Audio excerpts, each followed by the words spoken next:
Alright, so I'm going to go over your twin with you on this video. I didn't provide a hard copy, so it's up to you if you want the grade or not, but you know that already.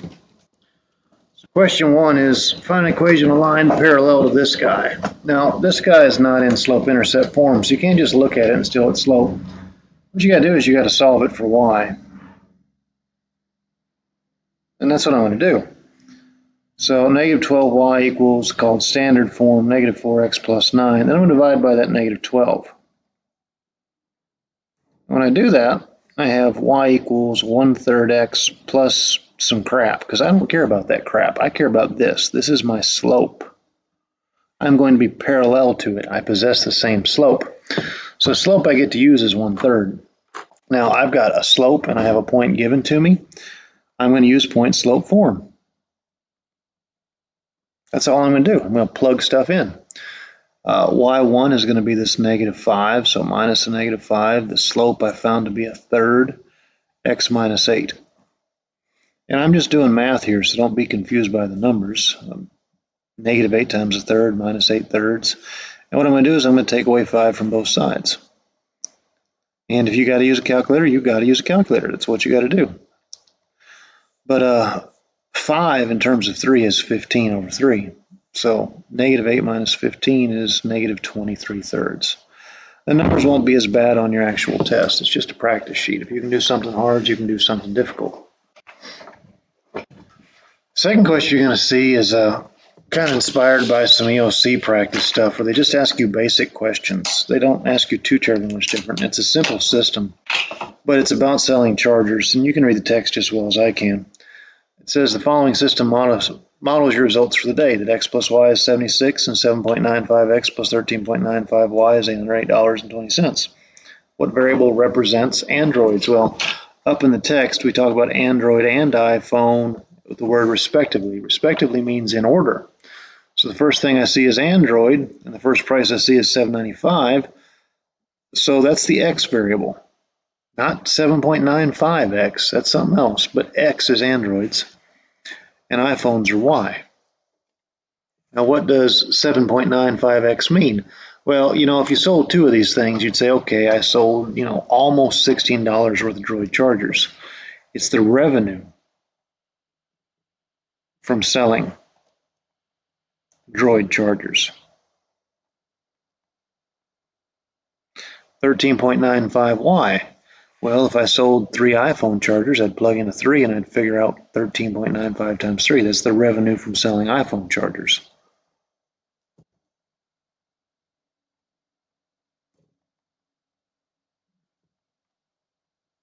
That's all it is.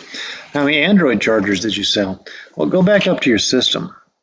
All right, I'm going to take this line right here and I'm going to subtract x. So y is 76 minus x. Now what that means is everywhere I see a y, I can replace that with x. It's a simple substitution process. The only thing about this one that might intimidate a kid, really, besides not knowing the substitution process, is that you've got some decimals. Well, don't let the decimals freak you out. The question was designed to work out nicely, so decimals shouldn't bug you. All right, so what I'm going to do is I'm going to distribute that 13.95. It's going to go in. Off the top of my head, I don't know what 13.95 times 76 is. You're free to do fewer steps as well if you want. If I wasn't doing a video, I would do less, but I've been doing this for years. That has a lot to do with it as well. So plus 1,060.20 minus 13.95x equals $808.20. Well, that 1,060 needs to be taken away from 808.20 because we're going to do x's on one side, numbers on the other. So 808.2 minus, I'm hitting second A and S, or you can just retype 1,060. You get a negative 252 on the right. On the left, you've got the 7.95 minus 13.95. That is negative 6 when everything's said and done, so negative 6x. Divide by my negative 6, and voila, I sold 42 chargers. So x equals 42, 42 Droid chargers. Because X represents droids. Now, what's total revenue from selling iPhone chargers? Well, I got to go back up to that X plus Y equals 76. And I know X is 42 now. So my variable Y here is 34. That's how many chargers I sold. I sold 34. Well, the price per piece is $13.95. So revenue is at 34 times $13.95. And again, I'm just going to go to my wonderful TI-84, 34 times 13.95, and there's my revenue, $474.30. All right, number 3 is a gimme question. By the way, don't believe what it says about points on here. It'll probably change. This is an old test that I've been modifying. So solutions happen where graphs intersect, where each other, okay? That happens here and here. The only thing that makes this thing remotely difficult is the scale. You know, this thing goes from 0 to 2, so each block is a half. That's how it works. So I go back a half, back 1 and a half. X equals negative 1.5. I see one right here, kind of tracing on down to the x-axis, or X equals 1. It's a give me question. Don't miss it. But if you're watching this video, you probably won't, because you're trying. Number 4 is also a gimme question. What are the real zeros? Real zeros are where you cross the x-axis. And there's a real zero here, there's a real zero there, there's one there, and there's one there.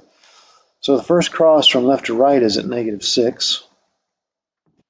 Second one looks like it's at 1. Third one looks like it's at 3. And the last one I see looks like it's at 5. Those are your 4 real zeros. It's a 4th degree polynomial at the least. It's actually a little higher than that. Here we got a table. I know how y'all feel about tables. But it talks about the relationship between how many hours a week a student spends studying and what their grade is. Part 1 is to find the average rate of change for a student as they increase their weekly study time from 2 to 4 hours. So what we're going to do is we're just going to hit this thing with slope. Remember, slope is y2 minus y1 over x2 minus x1. By the way, you've been asked to memorize that as average rate of change. Now, up on your table, the first column is x and the second column is y. So I'm doing from 2 to 4, right? 2 to 4. So 60 for 2. When x is 2, y is 60. And then at 4, I see 85. And that was for when x is 4. So you just set it up like that. This is a negative 25 over negative 2, which you can write as positive 25 over 2 if you want. Or, in this case, you should probably express as the decimal 12.5. Now, what happened here is, when you think about the scale, this was points and this was hours. 12.5 points per hour is what that actually is when you talk about its slope. What does that mean? That means for every hour studying, student's grade went up on average 12.5 points. Sorry, I can't write. I'm in a hurry. I've got 6 minutes of lunch left. See how far we get. Right, 4 plus 4i over 7 minus 4i in the standard form a plus bi. Well, to do such a feat, which, by the way, like only 3 kids got right on the basics quiz, you multiply the bottom and top by the conjugate of 7 minus 4i, and the conjugate of 7 minus 4i is 7 plus 4i. You know, a lot of kids didn't even bother that. A lot of kids just made something up. Whatever, kids. I am in a hurry. I'm actually just going to do the math in a calculator. 4 plus 4i up top times 7 plus 4i up top. The numerator works out to be 12 plus 44i. The denominator is 7 minus 4i times 7 plus 4i. Works out to be 65. Now that's not in the standard form. The form is a real number plus an imaginary number. So this is 12 over 65 plus 44 over 65i. Oh, I bet I have a typo here.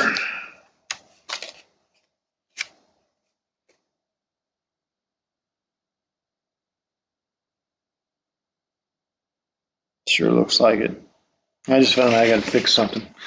All right. I don't think I made a mistake in the calculator, so that's probably the right answer. All right, number 7. You are told that f of -3 is a 0 and f of 2 is 6. What does that mean to you? Hopefully it means something and it's not gibberish. This means that x equals 3 when, -3 when y is 0. You know, that's what we call a real 0. It also means that x plus 3 is a factor of the original function f of x. We don't know what that function is. Who cares? It's not about understanding what the function is. It's not about plugging numbers. It's about understanding notation. Now, this guy right here, he says that when x is 2, y is 6. What this tells me is that x equals 2 is not a 0